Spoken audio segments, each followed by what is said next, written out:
At 6 a.m. on the morning of my 18th birthday, before I could even finish my first cup of coffee and head to work, my sister sent me a text that made my blood run cold.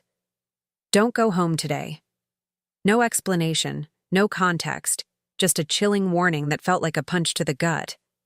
I'd spent my whole life being the backstabbed sibling, the one who worked while she played. But this was different. This felt like a family betrayal about to explode.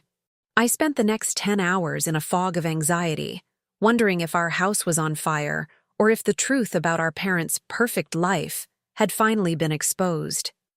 By evening, as I stood in the driveway watching a locksmith change our front door, I finally understood why, and the shocking reality was more than I could ever believe. I had been lied to for years, treated like a ghost while my sister was the golden child, but the infidelity to our bond went deeper than I ever imagined. That night, I discovered a secret that had been revealed in the worst possible way, leaving me humiliated and mocked by the very people I trusted most. This isn't just a story about a bad day. It's a journey through vengeance, karma, and the moment I decided that being shamed was no longer an option. What happened next changed my life forever, and the justice I found was a cold dish that I was more than ready to serve. If you've ever felt like the invisible person in your own family, stay with me, because the payback starts now. The sun hadn't even cleared the tree line that morning when the gravel started crunching under heavy tires against the silence.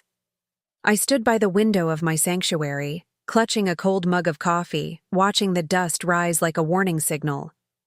It was the day after I turned 18, a milestone that was supposed to mean freedom, but felt like a target. A massive moving truck pulled into the clearing, followed by my father's black SUV and my brother's sedan. They didn't knock. They didn't even hesitate, spilling out of their vehicles with an air of unearned dignity. My father, Robert, stepped out first, checking his watch as if he were supervising a corporate takeover rather than a family betrayal. Behind him, my brother Julian was already pointing at the porch, laughing about where his new gaming setup would go. They looked at my home, the only place I ever felt safe, and saw nothing but a prize to be claimed. "You've got until sundown, Ophelia," my father shouted over the roar of the idling truck engine, not even looking me in the eye. He tossed a set of generic moving boxes onto the grass, the thud echoing through the quiet morning like a judge's gavel. The audacity of their infidelity to our bond was breathtaking. They truly believed I was just a tenant they could evict on a whim. I watched the movers start lowering the ramp, their heavy boots trampling the wildflowers I'd spent all spring planting. I stood there, a ghost in my own doorway, feeling the familiar sting of being backstabbed by the people who were supposed to protect me. Julian walked up the steps, smirking, and tried to shoulder past me into the living room as if I were invisible. "Move it, sis. The adults are talking now," he muttered, his voice dripping with the same entitlement that had poisoned our house for years. They were moving in, convinced that my age made me weak and my silence made me a victim. It was a calculated betrayal, a coordinated strike designed to leave me homeless and broken before the dew had even dried on the roof. My mother stayed in the car, peering through the tinted glass, refusing to witness the shame of what they were doing to her own daughter. They had the boxes, the muscle, and the absolute certainty that I had nowhere else to go and no way to fight back. The movers reached for the handle of my front door, expecting me to shrink away in tears. But I didn't move an inch, and I didn't say a single word of protest as they began their organized invasion. I just checked the time on my phone, watching the seconds tick toward the very specific appointment I had confirmed with Arthur weeks ago. They thought they were witnessing my defeat, a simple case of a girl losing her grip on a piece of family drama. What they didn't realize was that I wasn't watching them. I was watching the driveway for a very different kind of guest. I leaned against the doorframe with a chilling stillness, clutching the small rusted lockbox I had pulled from my grandfather's closet that morning. My father was barking orders at the movers, his voice booming with a false sense of justice as he directed them toward my furniture. He expected a breakdown, a screaming match, or at least a desperate plea for more time to pack my life away. Instead, he found a daughter who looked as cold and immovable as the stone foundation beneath our feet. "Did you hear me, Ophelia? Everything out by 5!" he snapped, his face reddening because my silence felt like a defiance he couldn't quite punish. I watched a mover pick up a box of my grandmother's journals, and for a second, my heart flared, but I smothered the flame. I knew something they didn't. A shocking reality that was currently parked just a few miles down the winding forest road. The trap was set, and the more arrogant he acted, the harder the karma was going to hit. Julian was already inside, dragging his muddy boots across the hardwood floors I had polished just the night before. "This place is finally going to be used for something useful," he bragged, throwing his keys onto the kitchen island with a sense of reclaiming territory. I almost smiled, imagining the look on his face when he realized he was just a trespasser in a play he didn't write. The truth was a heavy weight in my pocket, and I was enjoying the sheer pressure of it. There's a specific kind of power in being the only person in the room who knows the ending of the story. While they measured the walls for new paint, I was measuring the distance between their pride and their inevitable payback. My father mistook my lack of emotion for surrender, patting his pocket where he likely kept some forged agreement he thought would hold up. Arthur had told me to stay calm no matter how ugly it got, and I was following his lead. I checked my watch again, the digital numbers blinking back at me like a countdown to their total humiliated state. "You seem awfully quiet, Ophelia," my mother said, finally stepping out of the SUV, her voice laced with a fake, poisonous sympathy. She thought she was watching a tragedy, a girl losing her inheritance to the golden son who had never earned a dime. She didn't see the vengeance simmering behind my eyes, hidden under a mask of perfect, obedient daughterhood. The movers were halfway through the living room when the first sign of my countermove appeared on the horizon. A cloud of dust was kicked up at the edge of the property, much faster and more purposeful than the lumbering moving truck. My father stopped mid-sentence, squinting his eyes against the morning glare to see who was dare interrupting his moment of triumph. He expected a neighbor or a delivery, but the car turning into the drive was something far more official. A sleek, charcoal gray sedan pulled up right behind my father's SUV, cutting off the only exit for the moving truck. The door opened, and Arthur Sterling stepped out, looking every bit the high-priced attorney he was, followed by a uniformed county deputy. The air in the clearing suddenly turned thin, the arrogant shouting of the movers dying down into a confused, low murmur. My father's chest, previously puffed out with pride, seemed to deflate as the justice he ignored came knocking. "Can I help you, officers? This is a private family matter," my father said, trying to regain his footing with a shaky smile. Arthur didn't return the smile. He simply opened a leather briefcase on the hood of his car with surgical precision. The deputy stayed back, hand resting casually near his belt, his presence a silent wall that no amount of family drama could climb. It was the first time I saw a flicker of doubt cross my father's face, a hint of the payback to come. Arthur stepped forward, handing a crisp, laminated document to my father, while looking him directly in the eye. "Actually, Mr. Vance, we're here because of a reported trespassing and unauthorized removal of property," he said, his voice as smooth as ice. My brother Julian stopped in the doorway, a lamp in his hands, looking like a deer caught in the headlights of his own betrayal. The movers looked at each other, sensing the shift, and slowly set down the crates they were carrying. "Trespassing? I'm her father. This is family land," Robert bellowed, his face turning a deep, sickly shade of purple. He tried to wave the papers away, but the deputy stepped in closer, his voice low and commanding, demanding he actually read the filing. The shocking realization was starting to dawn on my mother, who gripped the car door until her knuckles turned white. They were so used to steamrolling me that they forgot the world outside our house had laws. I finally stepped off the porch, walking slowly toward the group, feeling my self-worth radiate from my very bones. "Is there a problem, Dad?" I asked, my voice light and conversational, which only seemed to infuriate him more. He looked at me, then at the lawyer, then back at the moving truck, realizing his path to a quick takeover was blocked. The narrative of the poor, helpless daughter was crumbling, replaced by the cold, hard facts of a vengeance they hadn't predicted. The deputy looked at the movers and then at my father, his expression bored but firm, signaling that the games were over. "Sir, unless you have a court order signed by a judge, you and these men need to step away from the dwelling immediately," he stated. My father's hand was shaking as he gripped the papers Arthur had given him, his eyes scanning the legalese for a loophole that didn't exist. He thought he was the one in control, but the stage was being reset for a major reclaiming of my life. As the deputy waited, I looked at my father and felt the phantom weight of 1,000 times I'd been made to feel like a ghost. I remembered the nights I spent studying for honors while Julian crashed the family car, only for my parents to buy him a new one. My achievements were always just expected, but his bare minimum efforts were celebrated with dinners and expensive gifts. This family betrayal wasn't a single event, it was a decade of being the invisible girl in my own home. Every time I tried to speak up, I was told I was difficult or ungrateful, a classic script for a girl they wanted to keep small. They saw me as a resource, someone to handle the chores and the emotional labor, while Julian was groomed to be the heir to everything. The infidelity to my heart was constant, a slow erosion of my spirit that they thought I'd never notice or fight. They truly believed I'd just hand over my soul because they shared my last name. I looked at Julian, who was still holding that lamp like a stolen trophy, and remembered how he'd lied about me to our grandparents for years.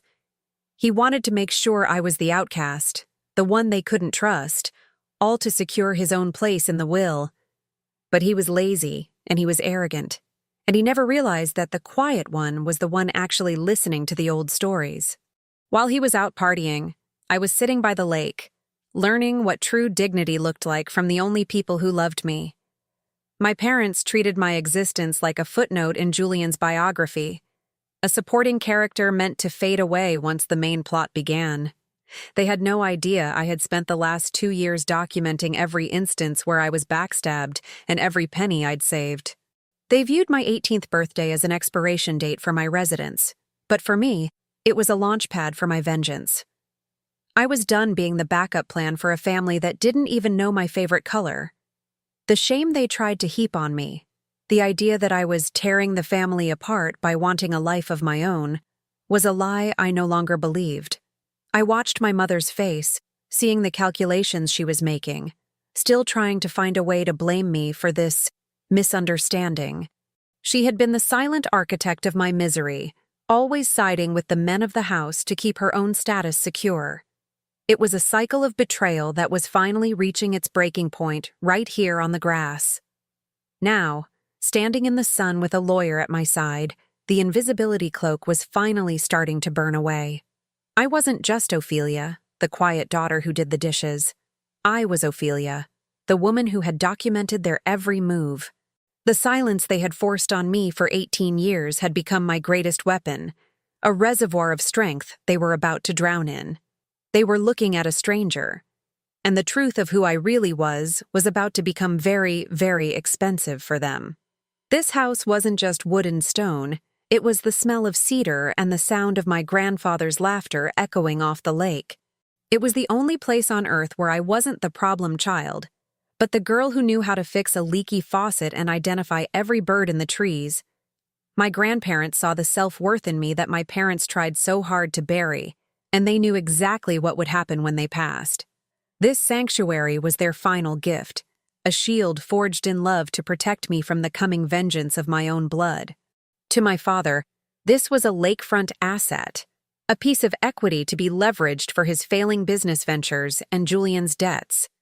To me, it was my breath, my safety, and the only proof I had that I actually belonged somewhere. They didn't care about the history or the legacy. They just wanted the payback they felt they were owed for tolerating me all these years. But my grandparents were smarter than Robert gave them credit for. They knew the truth about his greed long before I did. I remember my grandmother whispering to me on her final days, telling me that some things are worth more than gold, and some people aren't worth the breath you waste on them. She saw the betrayal in my father's eyes even then, the way he looked at her property, like a vulture circling a dying fire.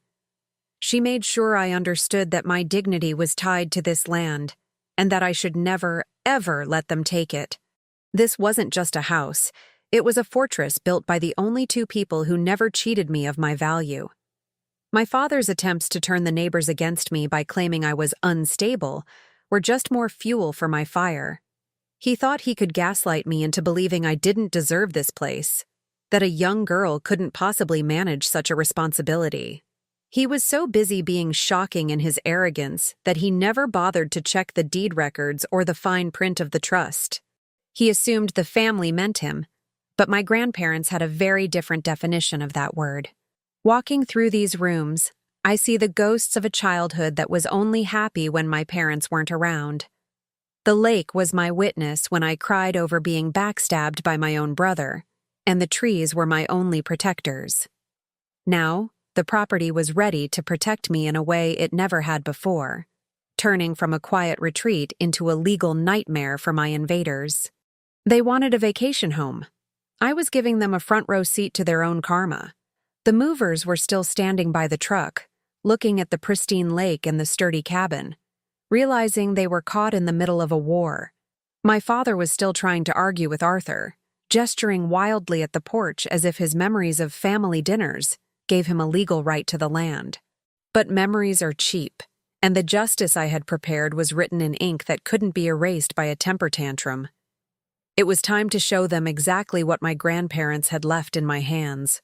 The moment the clock struck midnight on my 18th birthday, I didn't celebrate with a party. I sat at my laptop and clicked send on a preloaded file. That one action set a series of gears in motion that had been painstakingly assembled over 2 years of secret meetings with Arthur. It was the ultimate payback, a digital execution of a trust that had been dormant, waiting for me to reach legal age. My father thought he was playing checkers, but I had already won the chess match before he even pulled into the driveway. Arthur stepped forward and pulled out a certified copy of the irrevocable trust, the words, "Sole Trustee Ophelia Vance," highlighted in a way that felt like a punch. The look on my father's face was shocking. His jaw literally dropped as he realized the paperwork he was holding was nothing but garbage. I had spent my teenage years being lied to about my future, so I decided to write my own future in a language they couldn't manipulate. The cabin, the surrounding 20 acres, and the maintenance accounts were now legally invisible to his creditors. This trust was finalized and funded the moment she turned 18, Arthur explained, his voice echoing with a satisfying sense of justice. Any attempt to move her property or enter this dwelling without her express written consent is a criminal act of burglary and trespassing. My brother Julian actually dropped the lamp he was holding, the porcelain shattering on the porch like the remains of their plan. The vengeance was silent, clean, and absolutely indisputable, just the way I had planned it since I was 16. My father grabbed the papers, his hands shaking as he read the clauses that effectively cut him out of the property forever. He had spent months telling his business partners about the upcoming liquidation of this asset to cover his own mistakes. Now, he was looking at the total humiliated reality of having promised something that didn't belong to him. He turned to me, his eyes full of a new kind of rage, but I just met his gaze with the calm of someone who has finally found their self-worth. "You think you're so smart, don't you? You backstabbed your own father for a pile of wood and dirt," he screamed. But his voice lacked its usual power. He was realized that he was the one who had been cheated by his own greed, and his assumption that I was a pawn. I didn't feel a shred of guilt. I felt a lightness in my chest, a sense of reclaiming my identity from the rubble of their expectations. The button I pressed hadn't just secured a house, it had ended a lifetime of being their doormat. The deputy nodded to Arthur, then turned to the head mover, telling him in no uncertain terms to start putting things back exactly where they found them. My father tried to protest, claiming there was a secondary agreement, but Arthur was already pulling out a second set of documents. These were the ones that really mattered, the ones that proved my father had tried to forge my signature months ago. The air was thick with the scent of a family drama that was about to go from civil to very, very criminal. My father fumbled through his briefcase, pulling out a crumpled stack of papers he claimed was a notarized transfer of title signed by my grandfather. Arthur didn't even have to touch them to know the truth. He simply sighed, a sound that carried more weight than any shout. "Mr. Vance, we've already had these signatures analyzed by a forensic document examiner 3 weeks ago," Arthur said, his tone dripping with a quiet, lethal justice.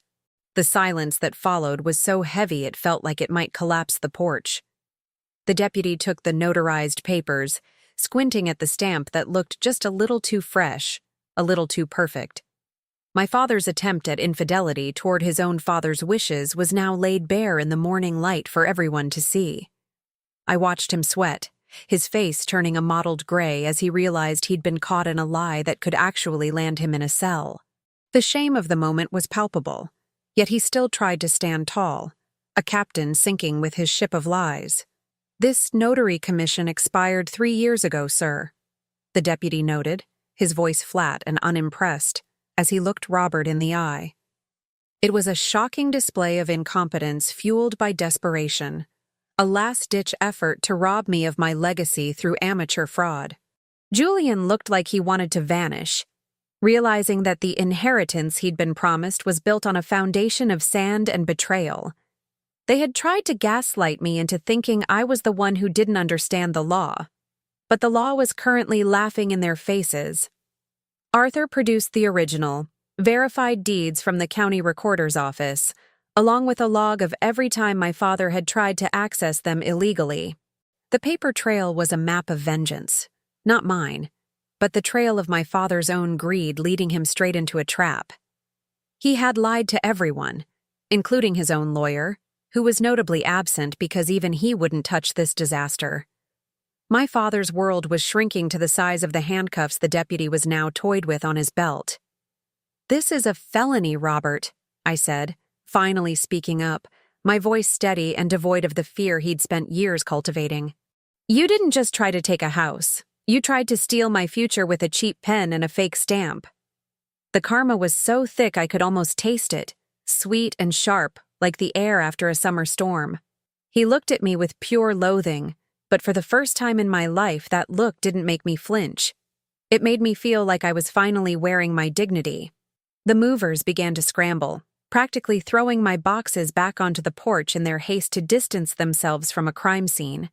My father was left standing in the middle of a circle of his own making, clutching his fake papers like a shield that had already been shattered.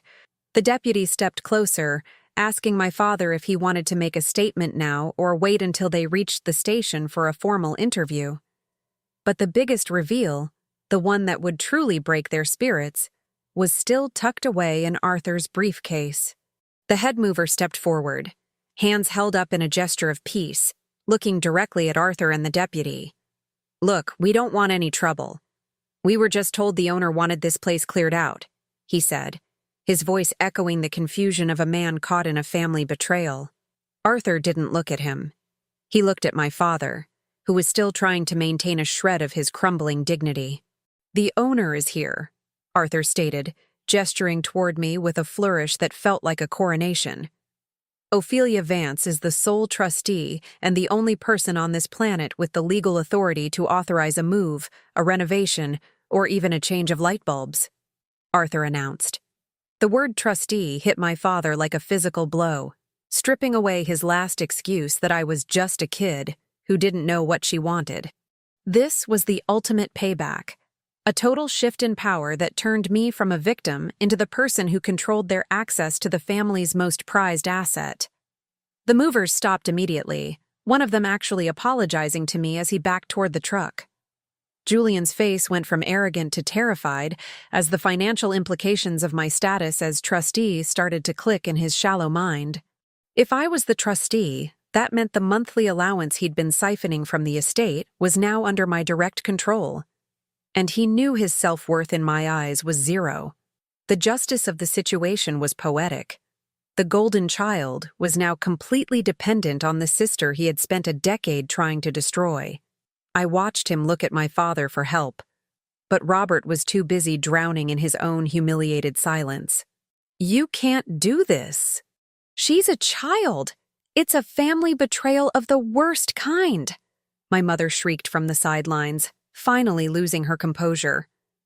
But her words were hollow, a desperate attempt to use the family card when they had already burned the deck.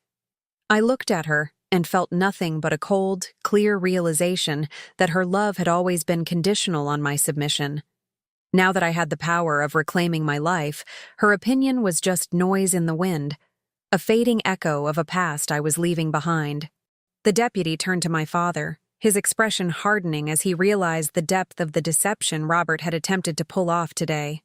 "Mr. Vance, the trustee has requested that you and your associates leave the premises immediately," he said, his hand moving closer to his side. The truth was a wall they couldn't climb, a legal fortress that I had built while they were busy underestimating me. My father looked at the cabin, then at me, and I saw the moment he realized he would never set foot inside those doors again.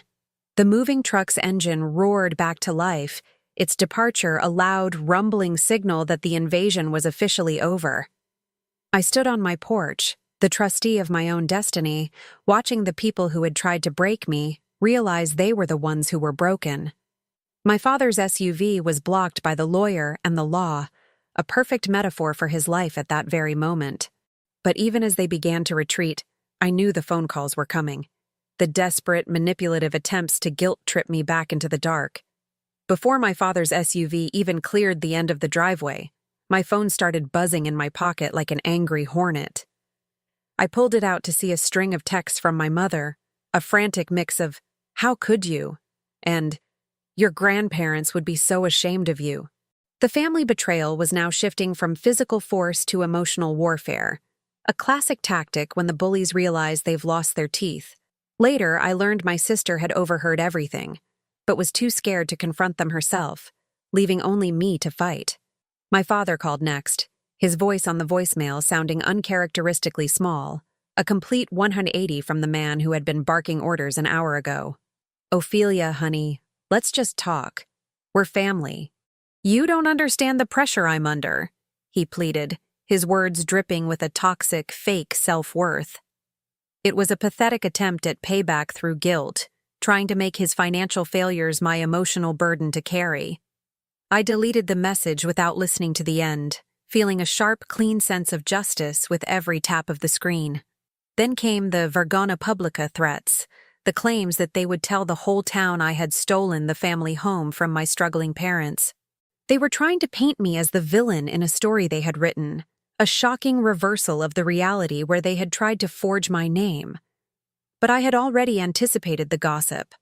I had the police report, the lawyer's filing, and a digital archive of their lied statements. If they wanted a public fight, I was prepared to give them a public airing of their own dirty laundry. "You're going to be so lonely in that big house," my brother texted, a last-ditch effort to make me feel the betrayal of my own independence. He didn't realize that I'd been lonely in a room full of them for years, and that the silence of the cabin was a gift, not a punishment. They were desperate to regain a sense of reclaiming control, but every message only served to prove how little they actually knew about the woman I had become. The manipulation was like water hitting a stone. It just slid off, leaving me unchanged and unmoved. Arthur watched me handle the phone with a nod of approval, reminding me that I didn't owe them a single word of explanation or a second of my time. "They're circling because they're hungry, Ophelia. Don't feed the predators," he said, his voice a steady anchor in the fading storm of family drama. I set the phone to Do Not Disturb, effectively cutting the final cord of their influence over my mental peace. I wasn't just defending a house anymore. I was defending the borders of my soul against their constant infidelity. I realized then that their greatest fear wasn't losing the property. It was losing the person they could always blame for their problems. Without me to kick around, they had to look at each other, and that was a karma far worse than any legal battle I could ever wage. I walked back toward the porch, feeling the weight of the key in my hand, ready to define the rules of my own life. But as the sun climbed higher, I knew the battle wasn't just about the driveway. It was about making sure they could never, ever get back in. Arthur didn't waste a second celebrating our initial win. He immediately moved into what he called containment mode, a tactical plan to ensure this victory was permanent. "Winning the day is easy, Ophelia.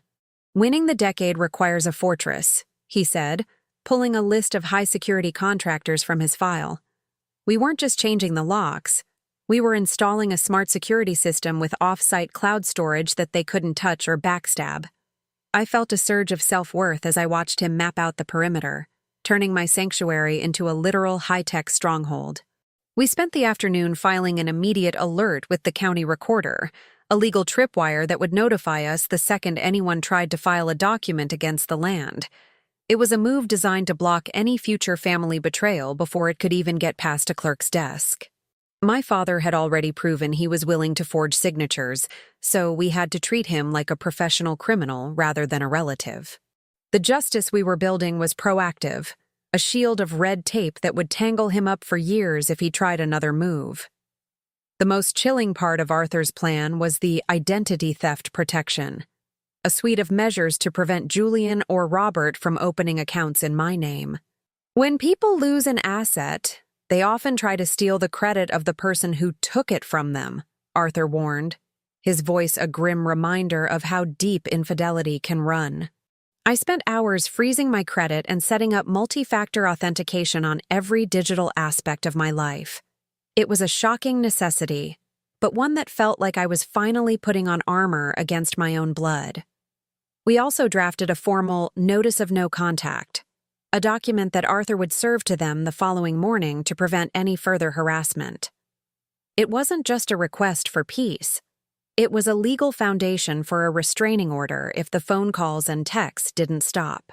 I was tired of the family drama being the soundtrack of my life, and this was the volume knob being turned all the way to 0.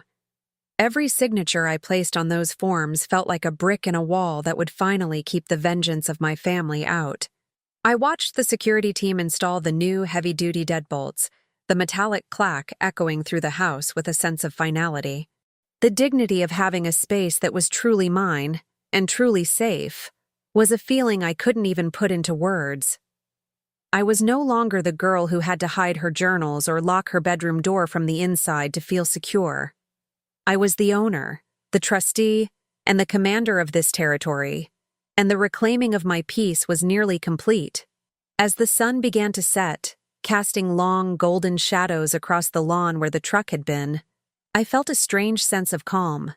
The strategic escalation wasn't about being mean. It was about being realistic about the people who had tried to ruin me. I looked at the rusted lockbox on the table, the one I'd pulled from the back of my grandfather's closet earlier. Arthur told me it was time to open the one thing my father had been searching for all morning. The small, heavy lockbox felt cold in my hands, a relic of a past that my father had tried so desperately to rewrite. Using the key my grandmother had hidden in an old sewing kit, I turned the tumbler and heard a satisfying, heavy click. Inside wasn't gold or cash, but something far more valuable in the face of a family betrayal. A thick file of handwritten letters and dated logs. It was the absolute truth. A chronological record of every time my grandfather had told my father no, and every reason why. The first letter was a demand letter from 5 years ago, written by my father, claiming a family understanding that the property would be his to pay off his debts. My grandfather had stapled his reply to it. A flat, blistering refusal that cited my father's reckless greed and disregard for his own children. Seeing those words in my grandfather's firm script was a shocking validation of everything I had felt, but never dared to say out loud. My father hadn't just lied to me. He had been trying to bully an old man who saw right through him. There were logs of phone calls, detailed descriptions of unannounced visits, where my father had tried to pressure them into changing the will while they were ill. Each entry was a testament to the infidelity Robert had shown toward his parents' peace and my future safety. It was the ultimate weapon against his family understanding argument, proving that his entitlement was a one-sided delusion. I felt a surge of vengeance, but not the messy kind. This was the clean, cold power of documented facts. My grandmother had even left a direct instruction to me, written on the back of a photo of us by the lake. "Protect this place, Ophelia. It's the only soil they haven't poisoned yet." The weight of her trust was a heavy, beautiful mantle on my shoulders, reinforcing my self-worth in a way no lawyer ever could. They knew the payback would be necessary, and they had provided me with the ammunition to end this war once and for all. This box was the final nail in the coffin of my father's fake narrative. I showed the contents to Arthur, whose eyes lit up with the predatory gleam of a lawyer who just found a smoking gun. "This isn't just a defense, Ophelia. This is a total annihilation of any claim they could ever bring to a courtroom," he whispered. The justice contained in these yellowed pages was indisputable, a voice from the grave that would silence my father's lies forever. It was the final piece of the puzzle, the lock that would keep the family drama outside the gates for the rest of my life. I realized then that my father's family understanding was nothing more than a ghost story he told himself to sleep at night. He had been caught in a web of his own making, and the evidence was now sitting on my kitchen table, ready to be digitized and sent to his lawyer. I felt a strange sense of pity for him for exactly 1 second before I remembered the moving truck on my lawn this morning. I closed the box, ready for the final formal recriminations that would lead to my total peace. The next morning, Arthur didn't just send a polite email. He delivered a comprehensive response package that was basically a legal tactical strike. It included the digitized files from the lockbox, the proof of the expired notary, and a timeline of the infidelity my father had attempted. We didn't leave room for a family discussion or a compromise. We drew a hard, black line in the dirt and told them to stay on their side. The justice was so absolute that it only took 3 hours for my father's high-priced attorney to call back with a complete surrender. The family's lawyer, who had previously been puffing his chest about rights of inheritance, suddenly found himself reevaluating the merits of his client's position.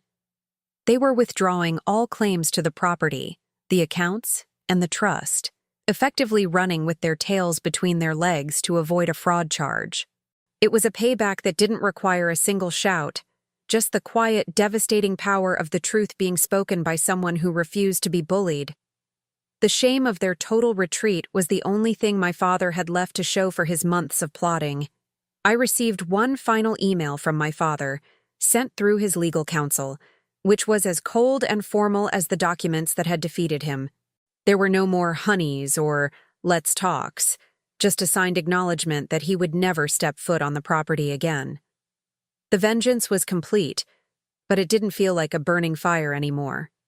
It felt like a cool breeze through an open window. I had successfully reclaiming my life, without ever lowering myself to their level of gutter tactics and lies. My mother tried one last time to reach out via a mutual aunt, claiming she was heartbroken by the hostility of my legal team. I told the aunt, very calmly, that the only hostility came from the moving truck that tried to leave me homeless on my birthday. I was done with the family drama and the victim role they wanted me to play so they could feel better about their betrayal. My dignity wasn't up for negotiation, and my boundaries were now enforced by a court of law. Arthur stopped by that afternoon to hand me the final stamped papers, a small smile on his face as he looked at the quiet lake.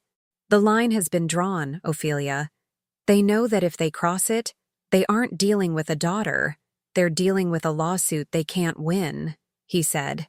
I thanked him, realizing that his role as a mentor had given me the tools to be my own hero in a story that almost ended in my ruin. The karma had settled, the accounts were balanced, and the invaders were officially history. I stood at the edge of my property, looking at the tire ruts the moving truck had left in the grass, and felt a strange sense of gratitude for those scars. They were the last things they would ever leave here, a fading reminder of a family betrayal that I had survived and conquered. I was finally alone, but for the first time in my life, that didn't mean I was lonely. It meant I was free. The cabin was protected by process. The silence was mine, and the only thing left to do was breathe. The weeks that followed were the quietest of my entire life, and I savored every single second of that beautiful, undisturbed silence. I spent my mornings on the porch with a coffee, watching the mist rise off the lake without the fear of a SUV appearing on the horizon. My routine wasn't built around avoiding a family betrayal anymore. It was built around the simple, daily acts of maintaining my own world. The justice of my situation wasn't a one-time event, but a continuous, peaceful state of being that I earned with every breath. I hired a local gardener to help me fix the wildflowers the movers had crushed, a small but powerful act of reclaiming the beauty they tried to destroy. We planted new seeds, and as the green shoots began to push through the soil, I felt my own self-worth growing right alongside them. I wasn't defined by the people who had backstabbed me, but by the strength I found to stand my ground when it mattered most. The truth of my life was finally mine to tell, and it didn't involve being anyone's scapegoat ever again. I occasionally heard whispers from the town about how my father's business was struggling now that he couldn't use the cabin as collateral. It was a form of karma that felt distant and impersonal, like a storm happening 3 counties away that could no longer get me wet. I didn't feel joy in his failure, but I felt a profound sense of relief that his mistakes were no longer my emergencies to solve. I had traded the chaotic family drama for a life of predictability and boundaries, and it was the best deal I ever made. Sometimes I go into the kitchen and just look at the lockbox, not to read the letters, but to remember that I am protected by the love of people who aren't even here anymore. Their legacy isn't just a house, it's the dignity they taught me to have in the face of people who wanted to see me crawl. I've started writing my own journals now, documenting a life that is finally, irrevocably my own, free from the infidelity of blood ties that only wanted to bind me. My victory wasn't a loud explosion. It was the quiet click of a door being locked from the inside by someone who finally has the only key. The cabin has become more than a sanctuary. It's a classroom where I'm learning who I am when I'm not being told who I should be. I've started a small business from the sunroom, using the trust's startup funds to build something that reflects my own talents, not Julian's ego. There's a certain vengeance in living well, a kind of success that acts as the ultimate response to everyone who said I would fail without them. I look at the lake and realize that the water is still, reflecting a sky that is clear and wide open for me. As I sit here tonight, the only sound is the crickets and the gentle lap of the water against the dock, a symphony of order and peace. I'm no longer waiting for the other shoe to drop or for a phone call to ruin my day. I've built a world where those things can't reach me. I've learned that the greatest payback isn't making them suffer. It's making them irrelevant to your happiness. I am Ophelia. I am the trustee of my life. And for the first time, I am exactly where I am supposed to be. This story is a reminder that sometimes the people closest to us are the ones most capable of a family betrayal. But it's also proof that you can take your power back. I want to hear from you. Have you ever been backstabbed by someone you loved, only to find your own path to justice? What would you have done if you found that lockbox in your own home? Drop a comment below and share your stories of karma and reclaiming your life. I'll be reading and responding to your reflections. Your experiences with family drama are valid, and sharing them is the first step toward finding your own peace. Don't forget to subscribe to the channel and hit that notification bell right now so you never miss another deep dive into stories of vengeance and resilience. We're here to bring you insights that are as provocative as they are life-changing, helping you navigate the world of toxic relationships with dignity and strength. Join our community for more shocking reveals and the kind of truth you won't find anywhere else. Stay sharp, stay empowered, and remember, the best payback is a life lived on your own terms. See you in the next video.